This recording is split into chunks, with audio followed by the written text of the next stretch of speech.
Hi, and welcome to Two CPAs in the Mic, the podcast where we talk tax, finance, and all things related to business. Whether you're a business owner, working professional, or someone who wants to start a career in accounting, this is the podcast for you. Hosted by CCK Strategies partners Jeff Frable and Sara, we dive into relevant business and tax matters with working professionals to make these topics less intimidating, relatable, and dare we say fun? Let's get down to business. Welcome to this week's episode of Two CPAs and the Mic. We are so glad you joined us today. We are talking relevant business, tax, and accounting topics. We're applying straight talk with practical information, maybe some unexpected humor, but without all the jargon and the stuffiness that normally comes with our industry in our profession. My name is Jeff Frable. I'm a partner at CCK Strategies. I've been with this firm for 25 years, been a partner for 20 years. And I have, again, my trusted and valued co-host, Sara. What's up? What up, Frabes? I am Sara, have been with CCK for going on 19 years and am just a partner baby. Have only been partner for 6 months. Yes. Not even a toddler yet. Not even a toddler, still a baby. Yeah, we have not used that adjective yet. And I'm glad you used it, not me. So. Me too. But yes, partner baby. I'm still learning the ropes, of partner, but I got CCK down pat. Yeah, right. You've been here. You do too. Yes. Yeah. And Christy's with us. Hi, Christy. Good morning. Hey guys. Hey Sara. Hey Jeff. Sara. Thank you for saying partner baby and not partner in your first big girl job. No, to all people who are looking, do not ever say that in an interview that you're a big girl or big boy looking for that first job. You know, I can't help but think of when you say partner baby, Muppet Baby came to mind for me. So. Or a matter baby. What? What's that? A matter baby. I don't know what that is. Is that like the matter? You don't know what a matter baby is? No, is this a generational thing or? No, clearly, because we don't know what it is. Curtis, I know we haven't introduced you yet, but do you know what a matter baby is? I don't. I need somebody to say what. Okay. If you know what that is, email us that. Say what is and then that word. Matter baby? Yes. What is a matter? Oh my goodness. That's like saying sup dog, right? Sup dog. Dog. Yeah. Okay. I fell for that completely. Very well. nice. Y'all wouldn't even say what's a matter, baby. We didn't want to embarrass you. We were so embarrassed for you. Sarah. We didn't want to embarrass you. That totally bombed.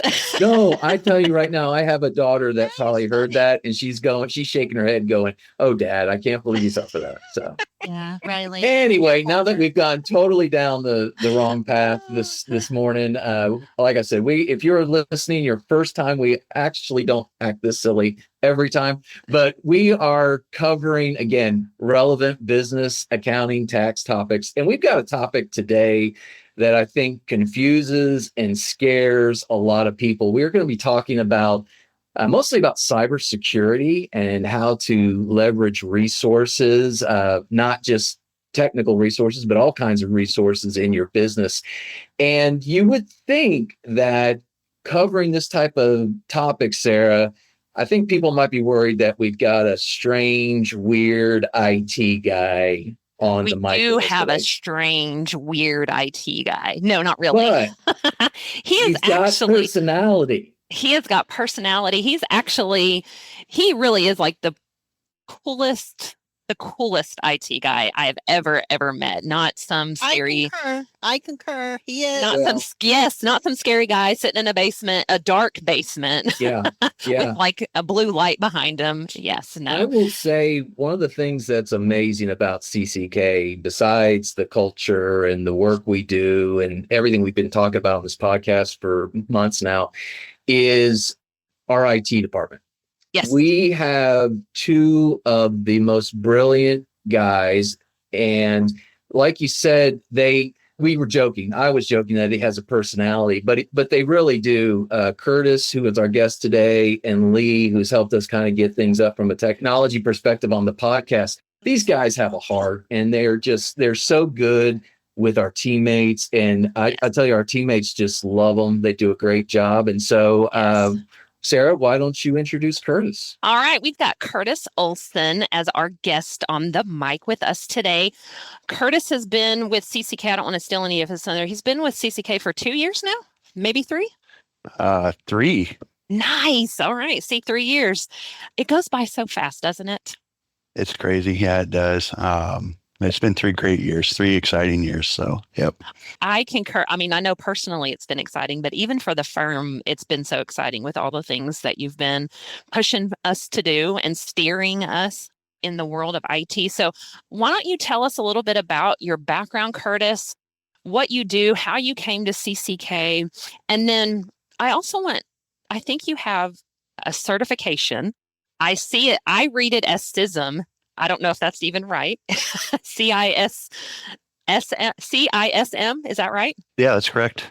All right. So I want you to say give a little background on what that is and how you got that certification too, and all of that. Do you remember everything I asked you to do? In 2 minutes or less. Yeah, we'll wing it. I think so. Yeah, we'll wing it. This is why we love Curtis. Yes.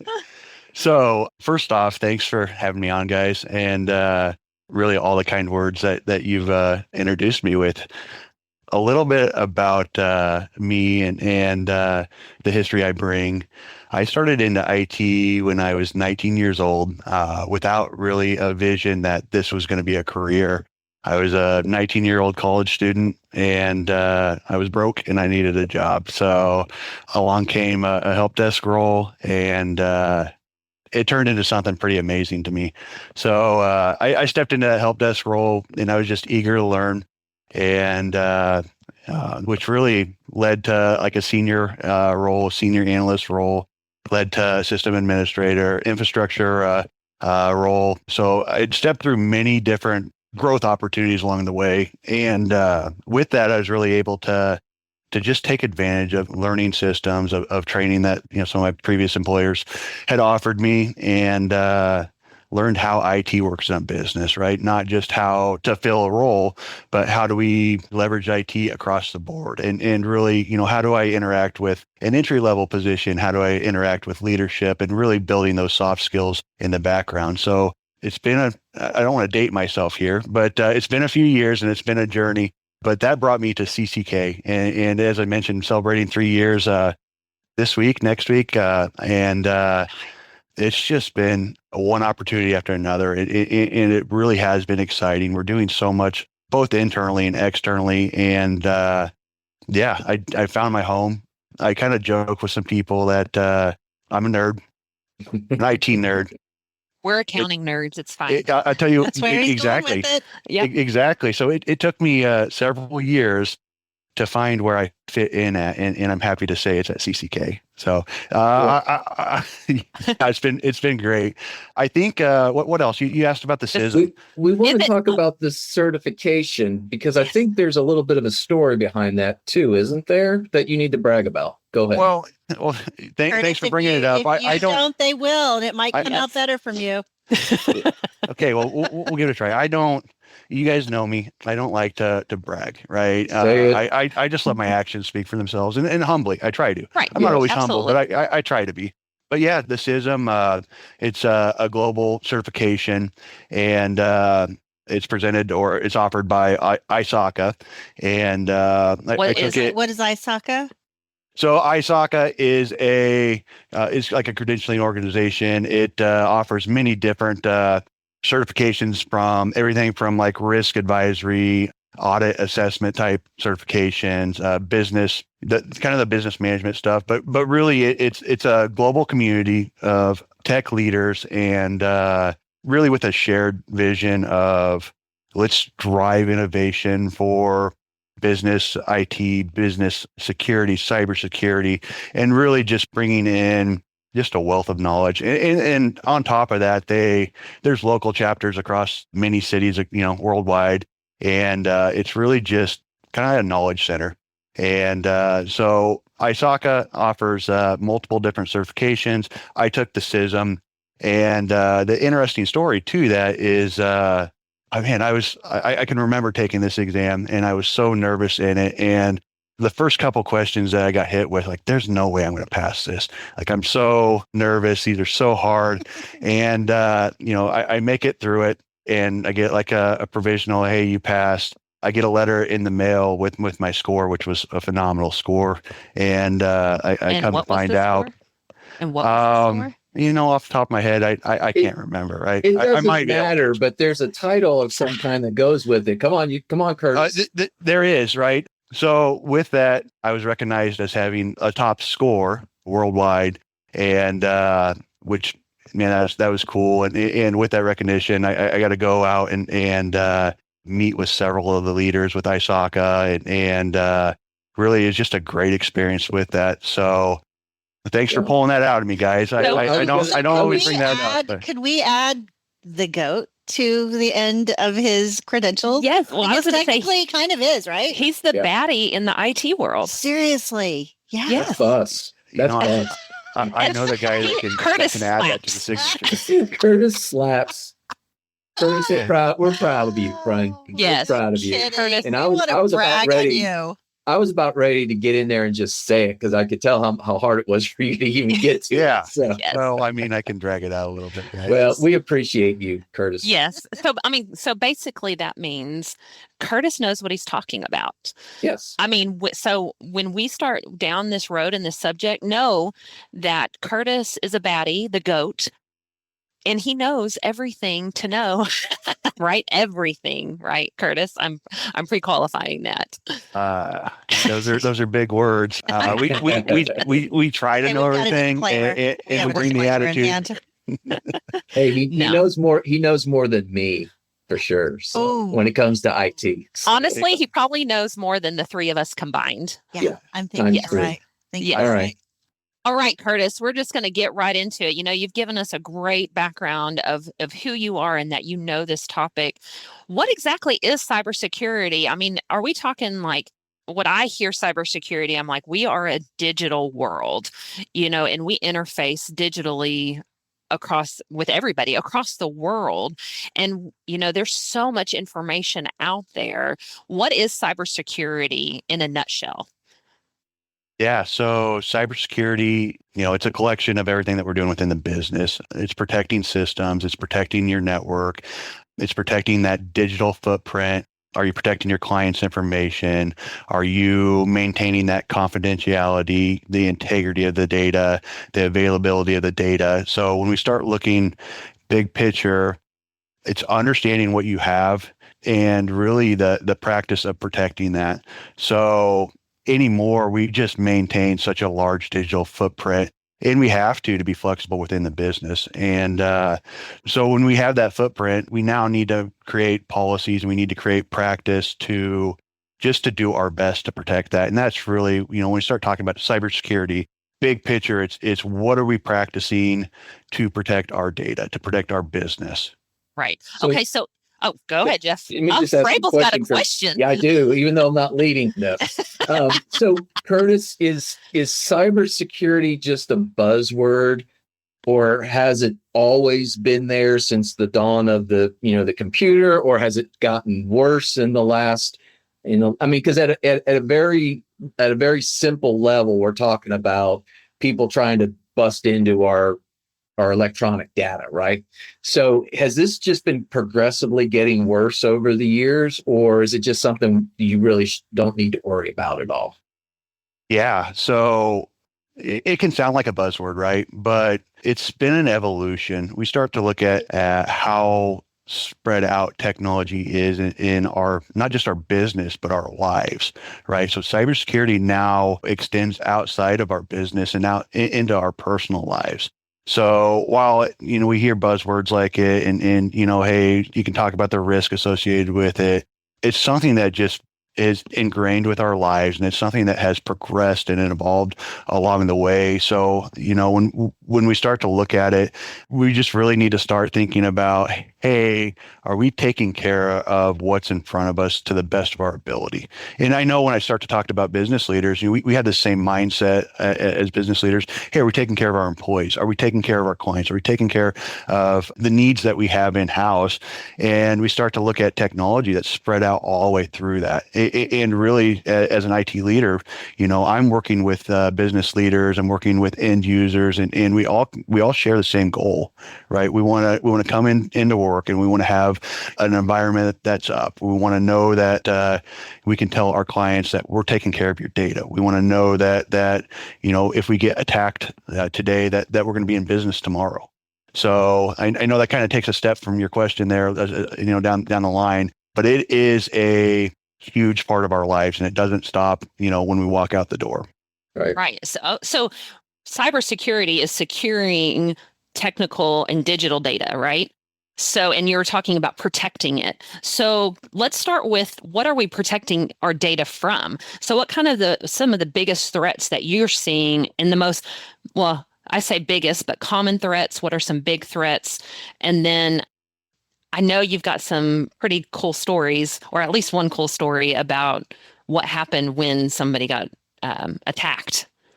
Yeah. So the most common threat that we see, and we see it daily, we see phishing attacks daily, hourly. And so that's really the most common attack. Phishing is like getting those random emails of, hey, click on this document, and because I sent you something, and it's somebody you don't even know, right? Exactly. I knew something, Jeff. Well, you get training on that, right? So it should be. We're going to get to that. Okay. Yeah, I don't want to jump ahead, guys. But it's not just phishing. Ransomware has always been pretty prevalent. Insider threats, believe it or not, our own people could be a threat. That's creepy. It is, but it's something that you need to prepare for. Yeah. And just understand that it's a possibility. And then lastly, business email compromise, right? So it's really a step from phishing to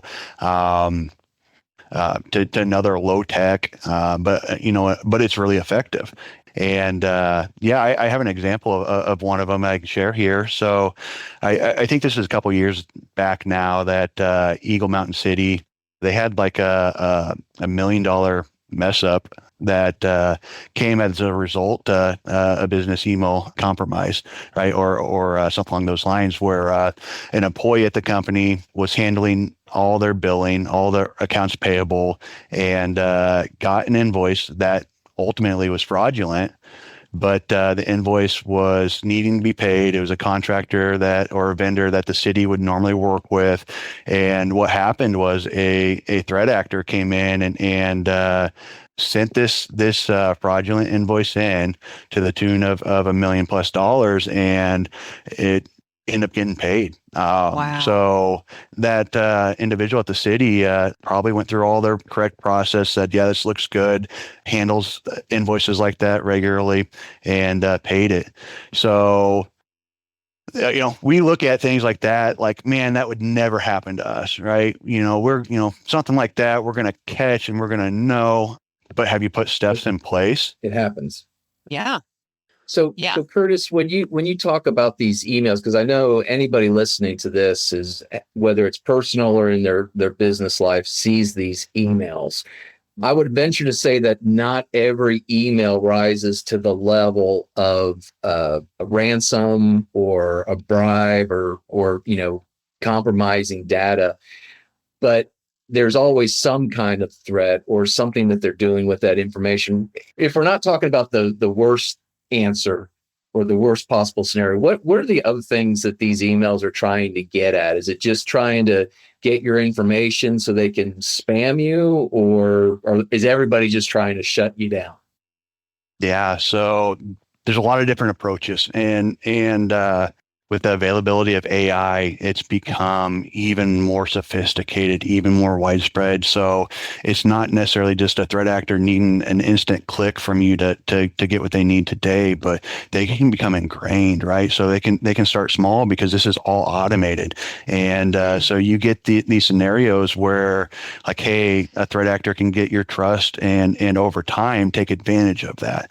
So yeah, gone are the days where like they need that instant click to get some sort of payment out of you. And now they can start to attack you from multiple angles, right? So they can come in and get your email address, know that's the preferred method, maybe get a meeting with you and get content, right? Get your video and start, like you start looking at some of the deep fakes that are going on that are absolutely insane. So Jeff, if I get a meeting with you and I can have you on video and I can get your voice and get your audio as a threat actor, I'm empowered with AI. Now I can start to set up meetings with someone else within the company. No. And really dupe them into something that's much, much more significant. I had no clue. That's awful. I had no clue. Scary. That is, I mean, because I've even seen emails recently where I'm getting phishing emails with voicemails attached. And I'm like, first of all, I'm not going to click on the voicemail, but I'm trying to get to why they would even leave me a voicemail. And now I'm like, oh, okay, they want me to call back so they can get my voice. That's insane. Yeah. It's crazy. And it's not like you're needing someone with a PhD level ability on the other side, right? So if you understand how to use ChatGPT, something like that, you can come through and you can learn how to use these technologies and they're readily available. Curtis, you mentioned earlier, and I know we're going to get into it, but you teach us a lot. You teach us how to be aware. I'm going to share a story, you guys. I had a text come through the other day, and it was supposedly from the Turnpike Authority? Well, something like that. It wasn't the Turnpike, but it was DMV, and that there is an outstanding ticket, and if you don't pay it by this date, it was very specific. It was a warning, and I know because you've taught us, but there was a sense of heightened fear that, oh no, someone in my family, maybe one of my kids was driving my car, whatever it was, and we didn't pay this. I'm like, no, this is our authority is not even called by this name. And so I looked it up online to make sure. And there you have it. There's a big scam going around. But my point is, I had a heightened awareness and a fear that triggered me. And that made me a little bit mad that someone is going to play on an emotion like that immediately through my phone and my text. It was invasive. Yeah. And that's part of, and that's part of what I'm talking about. Cybersecurity matters in our business, but it matters just as much in our personal lives. I hate to motivate with fear, right? And when we start to talk to employees, I don't want to scare them into complying with what we want to do as a policy or procedure. But at the same time, these threats reality. Are real. Yeah. Well, and you think you're smart enough that it would never fool you, but Christy, I have a story that's somewhat similar to yours, where I had a client that got it was an email of some kind from the quote unquote IRS, and this client just so happened to be having recent communications via regular mail, which is the only way that the IRS communicates. They don't do it through the email, and I mean, this is an intelligent person. And he's like, is this real? Because I thought it was related to those notices that you've been dealing with.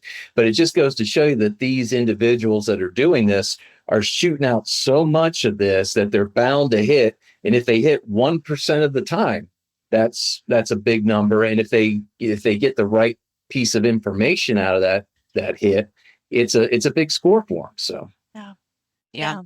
So Curtis, we've been talking about what some of those common threats. Let's talk about what are the stats around those threats? Like how real is this and how prevalent is this? Yeah, surprisingly much more real and prevalent than most people would guess. I was reading a report here a while back that over 60% of the small to medium-sized businesses actually have reported an attack in the last year. So that's not to count all the rest of them that probably were attacked and just didn't report it. So you can very much assume that as a business leader, your business is getting attacked. And, that should just like raise that awareness. What are you doing on the other side of that?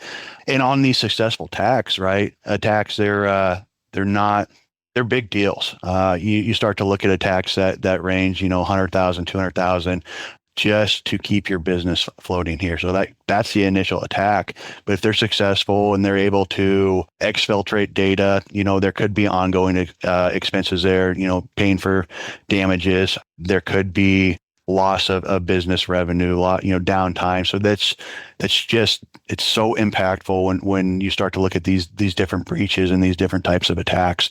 And with that, there's things that we can do to help mitigate it. Financially, we can carry cyber liability insurance, but those numbers are surprisingly low too. So you look at probably in the ballpark of 25% of businesses, of the small businesses, are actually carrying a cyber liability policy. That's so Sometimes small. it's because often it could be that they don't know that that's something that they need, but it's becoming increasingly more difficult just to obtain it, right? So now you're having to do all these extra steps that 10, 15 years ago that you may not have had to as a business. So you're having to implement new controls that really might put a strain on a small business to do that financially, but you're introducing a ton of risk if you're not looking at different mitigation factors. Yeah. Okay. So with that in mind, I mean, we talked about cyber liability insurance, all those things. Can my business be 100% foolproof from cyber attacks? Oh, that's a dream, right? Right? Trick question. I don't know a way to give you 100% confidence that you're never gonna be hit by an attack, or you're gonna be able to withstand every attack. If you find out a way, please tell me. I would like to learn it. But that doesn't mean that we don't try. Just because we can't achieve that like total stability or total containment of all these threats, we definitely have to try. And we need to start to implement like a healthy security practice. And that really starts right at the end user. So they're going to be our very last line of defense. When you get that phishing email with a link in it, when you maybe find that flash drive sitting out in the parking line, like, hey, do I want to plug this in and see what's on it? I mean, those things are real. Those things happen. So it's really just, hey, we start with our last line of defense, our employees, and we want to educate them, and we want to do this in a healthy way, right? So we want to explain like, hey, these are the type of threats that you will likely see, and we want to use, whether that's video training with like video type of content, whether we're doing simulated phishing attacks, just explaining the social engineering aspect, and then also kind of just building this mindset that the end user should report to leadership, should report to IT and say, hey, I seen something suspicious here. I'm not sure about it. Can you look at it for me? And when you start to have that employee, that end user that understands that, hey, IT's here for me. Hey, our business security, they're on my team, and I want to go to them when I see something that doesn't quite add up. So that happens when you have like that healthy take within the business. But man, there's so many other things that we can do. You start to look at password policies, multi-factor authentication. So what's multi-factor authentication? Yeah, the thing that drives us all nuts. Oh, come on. If you understand what it's for, you're like, man, that's great. I understand, Curtis. I mean, after what he just said in the first 10 minutes, I'm freaking out. Like, can we have a bajillion factor authentication? Yeah, and to your point there, Jeff, man, some of these things are frustrating as an end user, and we understand that. So it's taken a healthy approach from IT leadership and saying, what can we give our end user, and what can we do as a security measure, and marry those together to not make your life painful, but also to provide that extra layer of security. So that multi-factor authentication, really, that's it's an additional layer to your username and password. So Jeff, when you log in, you type your username and password, you're getting prompted on a text message from that application, or getting a push on your phone, and just adding another layer in there that makes it really, really hard for that threat actor to be able to gain access to your account. So those are low cost to implement, but really, really effective measures that a business can do. Yeah, what are some other best practices? Yeah, yes, I think you were going down that. Yeah, that's how I was going to jump in. It's as IT my whole life, I'm used to being in the updating and patching practice. So that's something that businesses can do regularly, and they should be. Microsoft is patching their systems once a month, every month, if not releasing more like fixes for 0-day vulnerabilities. But really, when you're patching your system, when you're Curtis, keeping what those, does patching mean? yeah, updates. You get them on your phone. Thank like, you. When it comes up and says, "Hey, iOS is ready to update," and you click, "Yep," go. That's pretty much every business application will stay up to date or will provide updates as they recognize vulnerabilities in their application.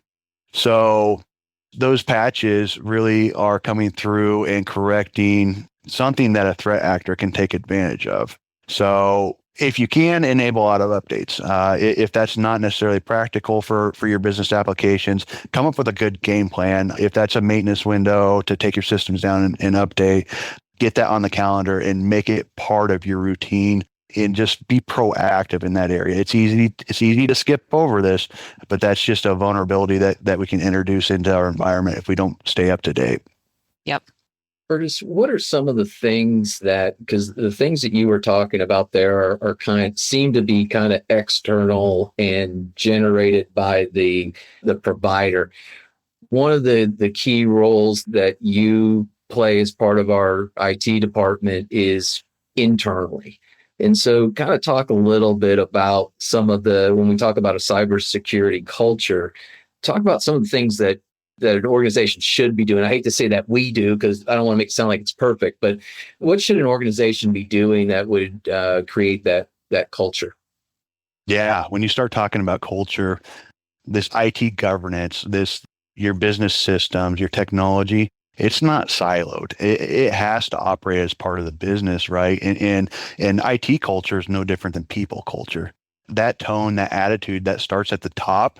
So it's getting that leadership buy-in, right? So all here, we try to do a good job of keeping the partner level educated and up to date on what we're doing and why we're doing it, and building that strategic plan with them, prioritizing what we're doing in IT right at the top, so that way that tone can be shared across the board with the company, and that just really enables kind of a healthy culture there. So, and I'm going to interject. Multi-factor authentication is great. So I'm just giving leadership from the top compared to Frable's griping about it. we can edit that out, right? Frable, no griping. Let me back up. Before, when I really didn't completely understand it, it was a pain, but now everybody does it, and I understand the need for it. How's that, Sara? I like great buy-in. Yeah. Great buy-in. Okay. Well, Curtis, what are some of the things? What are some of the things? I mean, we were joking and laughing about it before, but talk a little bit about like the test emails you send out, the training we do, even the laptops that we've recently implemented. All those have a reason behind them. Kind of talk a little bit about how they impact security. Yeah. So really, everything that we do, every project that we have, every technology that we use, we just need to take this security first mindset into it.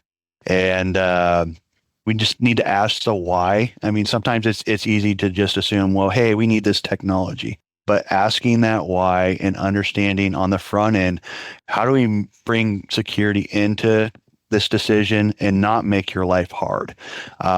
So with laptops, now we're introducing a mobility piece to it. So how are we managing that with really just any of these new technologies, these training applications? You mentioned the phishing simulations. we're trying to make educated decisions on the fly, but we can't do that without first engaging these different business units to understand your workflow. So, that's really good for us when we look at a project, but that might start to catch an end user. When I now know your workflow really well, I can make a custom phishing simulation and try to catch you, right? But it's not a gotcha when we're doing stuff like that. It's we're going to be attacked in a lot of different ways, and we're just looking at how we can best prepare ourselves. Is it actual controls that we're implementing, or is it just building up the people layer and just kind of maintaining that mindset the whole time, that it's not pointing a finger at someone when you fail, but trying to prepare you before we get there. Well, and I think it's also educating the end user too, because I feel like these cyber attackers are always one step ahead. And side note, they're so stinking smart. I wish they would just use it for good instead of for bad. But they are that one step ahead, and you just want to make sure that we're keeping our end user on edge. And I say that makes it sound fearful, but hey, they're doing stuff and trying new things every single day. And you just taught me some stuff at the beginning of this episode I didn't even know people were using AI to mimic my voice, to mimic my features, to have meetings with people. That's insane to me. And so having that newness out there of things how they can attack is great for education. I think the education, Sara, too, is part of how using us, because that's what I know, how Curtis is equipping us to be prepared. We may not know the severity of what we just shielded, but I know that their team does. And when we turn something in on these phishing attacks, which, Curtis, will you clarify what is phishing? We throw that around because I think we know what it is, but for our listening audience, will you simplify what phishing is? Yeah. So you can think of it very similar to real world phishing with an F. Phishing digitally with a PH is going out and really casting a lot of lines. It's really easy with technology that's available today. They're using AI to drive a lot of this, send out, thousands upon thousands of emails all at once that can be really targeted. And so what they're doing is they're phishing for an end user to click on their email to really just open up a vulnerability. It may not be clicking a link in the email, clicking a picture, something, they're giving us a directive and we're following the instruction by clicking on it. Yeah. So it's really just baiting you to do what they want you to do. Right. So it could be a link in an email. It could be an attachment. It could be a call to action where they're like that text that you got where you had a ticket, do something with it. Well, that's smishing. So it's very similar. It's just a different aspect that they're hitting you with or different avenue. But so the whole point is for them to gain something at the end. So we're going to pick on Christy this way. We're going to send her emails that make her have a call to action, make her feel like she needs to click or needs to act on that email.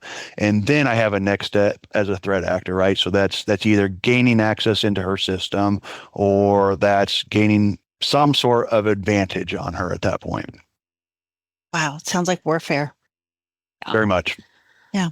Okay, so going back to the cybersecurity culture, you talked about leadership, you talked about fostering a security first mindset, you've talked about empowering staff through training and education. Is there any other things that could help build that cybersecurity culture?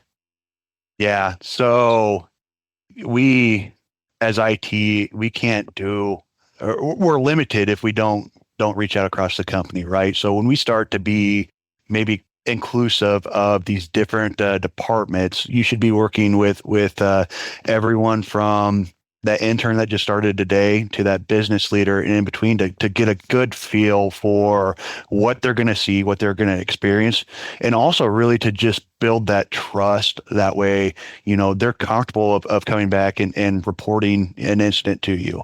As humans, we're not always great at admitting like, hey, I clicked on something, I made a mistake, but really just building that mindset and making it a safe spot for those employees to report back to you. That's just going to strengthen the business unit as a whole. And the other part of this too is when we start to build those relationships across the company, we can start to pull in people from those different roles, and that can help us plan in IT, right? So I understand as an IT leader what we see every day, but I don't understand, or I don't see what Jeff sees. I don't see what Sara sees. I need to get them involved to understand their workflow, and that all starts with just that people aspect and building those relationships. Curtis, Right. let me ask you a real practical question, because you made a comment that just really kind of made my eyebrow raise a little bit, because this goes to anybody that accesses a computer in our or any other business. Bottom line, we just onboarded like 5, 6, 7, 8 interns in the last week. I mean, these are young individuals, college kids. I mean, that's a big trust factor for us to let someone that it goes for any new teammate, but even more so with someone that's coming in for a short period of time. What do we do from not really a training, but from an education perspective as it relates to IT with individuals like this? Yeah, so great question there. Right out of the gate, and it doesn't matter whether you're a Jeff that's a seasoned veteran that's been in our systems for years, or you're someone that's just started today. We want to educate, and we want to train. So having a good cybersecurity training application or platform, I mean, that's fundamental. So that's where it starts with, and really just a lot of times this is from a high level, but we want to educate that these are the easiest, these are the known vectors that you're going to get hit from. And so starting with the fundamentals there, we can go back through like a lot of what we talked about, just that healthy culture. But that's the education piece. That's the part where we're relying on those new interns, those new employees. We also have controls in IT, and we're building those controls into all of these end users' roles. So we call it RBAC, which is role-based access controls. And that basically means that, hey, if you're an intern, well, you only need this type of access. So we're using the principle of least privilege to give you, we want to give you everything that you need to empower you to do your job, but we don't want to give you any more than that. So when you have this mindset and you're building that into your daily practice, you're just adding and you're supplementing to what you're doing on the training side. Nice.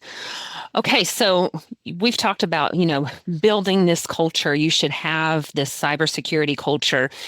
If I was a business owner listening and be like, well, I know I ain't got one of those. I really need to beef up my cybersecurity game. What does that journey look like to even get started? How do I transform into and having that cybersecurity culture? You need to have a plan. I mean, that's what it all starts with. You're not going to be, you're not going to be that 3 or 5 year maturity right out of the gate. Right. So this all starts with, where do we want to go? And what are the steps that we need to go through to get there? So that's right. With the end game, right? The end game. You have to start with the end in mind and then work backwards. Is that right? Yeah, 100%. So it's really, you're starting with understanding your business. Understanding your business to build that IT strategy. IT spans across every aspect of your business. So it's not like the days where, hey, we just needed technology to enable the business, and then we're going to do everything outside of that. No, I mean, it is ingrained in every role, every position that we have. So having that strategic plan and then setting those goals. Those goals really allow us to kind of make initiatives, and then we can start to work through these different maybe projects or different implementations out there and measure what we're doing. A lot of it really is you take that initial business strategy, where you're going to be, where you want to be in that 1 year, 3 year, 5 years, and building a playbook with it, building a roadmap for that, and just taking a bite out of it at a time. You're not going to be at that finish line that you're talking, like you had mentioned there, day one. Right. But we can start to just grab wins, and we stack those wins, and it really it's amazing once you start to bring that type of mindset into a business, how quickly you can start to make progress. Yeah. And I mean, just to bring a real life example into that, CCK has gone through that. We've gone through that whole planning, strategic, IT steering way to go. And we went through, and I can just see it. I know not every IT person will do this same scenario, but it'll be along the same lines. But we have this pyramid, and I just remember everything in it being red several years ago, meaning these are high impact things that we need to solve and we need to implement and get there. And then Curtis just showed us this just a few weeks ago. It's mostly green now. We're on path. So I mean, it is something that we need to. Every business I believe, should go through it and go through that process, because it's a huge impact, a huge beneficial impact to their business. So Curtis, if I was a business owner and listening to what Sara just said and thought, well, that'd be kind of an interesting process to go through, how would one go about doing that process?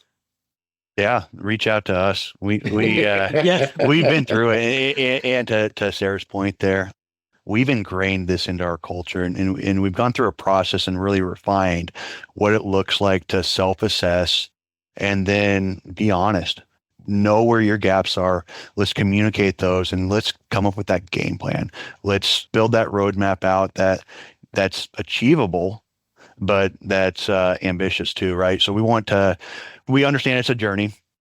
We're not going to get there overnight, but we're going to continue to evolve, and we're going to continue to be proactive in the areas we can. Know that we have to be reactive in other areas that we may not see, but we've taken that process and we've kind of fine-tuned it, and it's green right now, but now we got to make our criteria a little bit tougher. We got to evolve it, right? And exactly, we need to take another step forward. So to your question there, if you're a business leader out there and you just have questions, reach out. I think with this podcast, you're going to list out some contact methods there, but certainly give us a call, shoot us an email, and happy to jump on a quick call with anyone and just fill out where you want to go with your business. And that's going to kind of help you make that plan.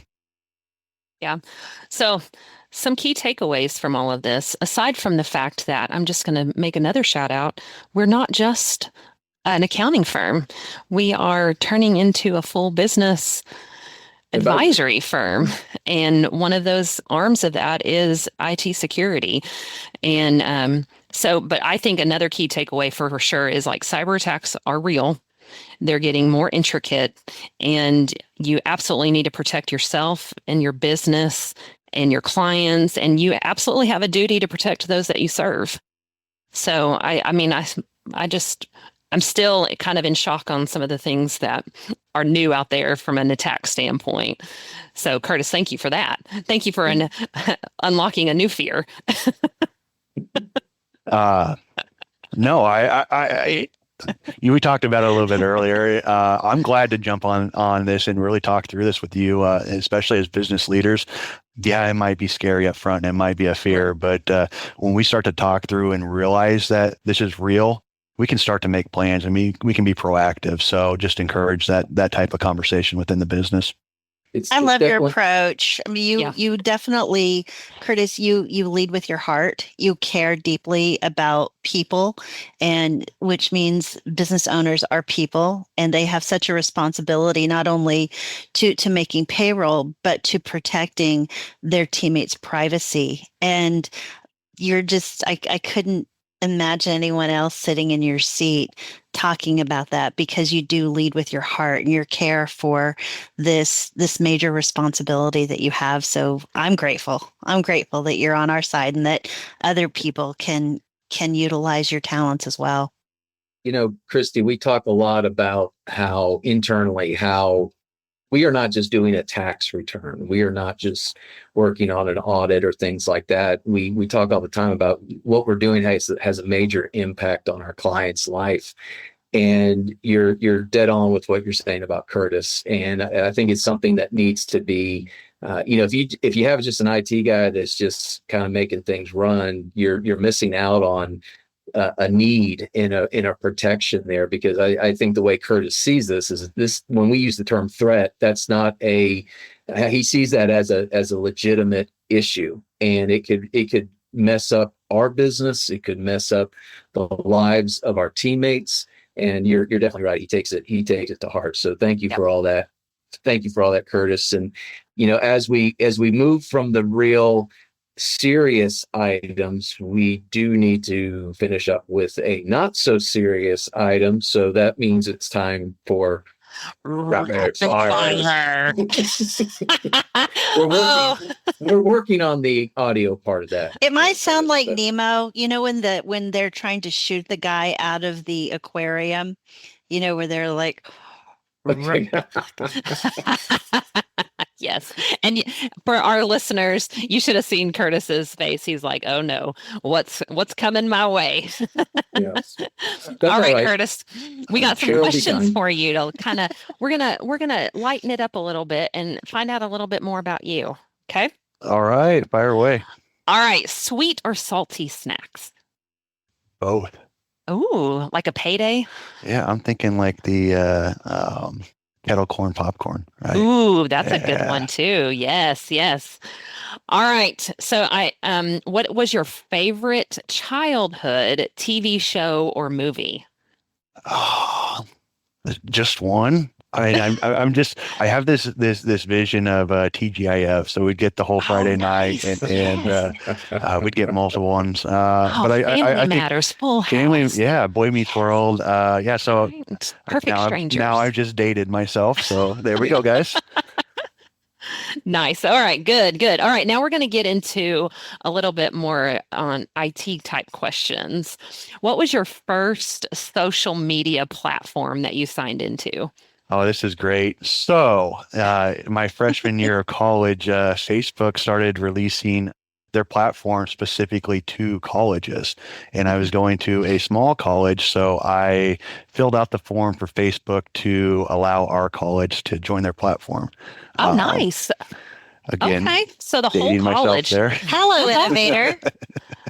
Yeah. So, awesome. so yep. It was Well, that probably wasn't the first. Now I'm thinking about it. I think MySpace came before. I was going to say. Yeah, I don't know. The memory's fuzzy now. Right. Yes, I hear you. But no, I think that was a cool little quip about getting your college onto Facebook. Absolutely. That's pretty cool. All right. If your brain was a browser, how many tabs would be open? A lot. All I can say is processor might be a little bogged down. No free resources. I hear you. Hey, I got a lot of tabs open too. All right, last one. What's your preference? Text, voice memo, phone call, or FaceTime? Well, we're not going to FaceTime because I'm an Android user. Oh, there we go. Went there. Okay. There we go. Went there. It's situational. I like a good phone call. I can talk, so it is sometimes much better to jump on a phone call. But yeah, if we just need to be short and sweet, text is fine. Nice. Okay. So Good deal. I got one last question for Curtis. Curtis is, as far as I know, is our most newly married teammate in the firm. So Curtis, with all the time that you spent married, what's the one piece of advice that you give all of us older married people? Oh, listen to your elders. Nice. Good answer.